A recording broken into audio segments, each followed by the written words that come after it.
2, 4, 6, 8, 12, 16 eggs. So you've got room there for butters and things, and then bigger bottles there, and milk and stuff down the bottom. No one. Panasonic.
OMG, hello po, I'm from America, Alaska, Anchorage.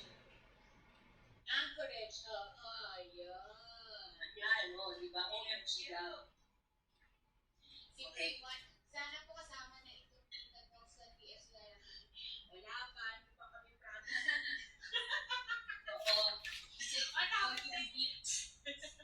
Oo, konti daw ang job namin, kaya baka mamatulog. Pagkatapos ng teka, magpapatuloy ko yung aking kwento. First meal natin, di ba? And may kasama po, kasi syempre, ang priority. Sir, gusto yung kainin. Hindi ka mo lang. Gusto kainin, Sir Peter, yung araw na yung oras na yun.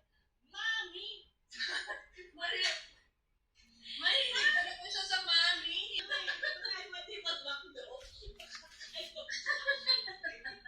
Hindi, di ba? Mami! Sa isip ko, syempre, bawal magreklamo, no? Ano ka lang doon, bit-bit ka lang doon, sabit ka lang. Sabi ko talaga sa loob ng mami, puta siya na. Mami na. Oo, kung naghanap ng Chinese restaurant. Diba? Alam mo ito si Brave One, parang tong kapamilya talaga. Sabi niya, guys, push naman po. Saka abangan na yung pila. Pero ako, Maya, honestly, I think... Nalagyan ko na po siya ng mga ice cream at saka mga frozen like hotdog. Yan. So, maluwag po yung kanyang freezer. So, dito po marami pang bakante kasi hindi pa kami nakakapamili. At dito naman po, kaya po may ganito sa mga cold drinks po yan. Tapos, kung meron po kayong mga pork na frozen, instead na ilagay nyo po siya sa tubig, mawawala po kasi yung sustansya nun eh. Tsaka mag-iiba yung lasa. So, dito nyo po siya ilalagay bago nyo po siya iluto. So, kung may mga coke din kayo, pwede din nyo po yan ilagay dito. So, yan po yung kasi hindi pa kami nakakapamili, wala pang laman. So, dun po sa baba ay mga gulay.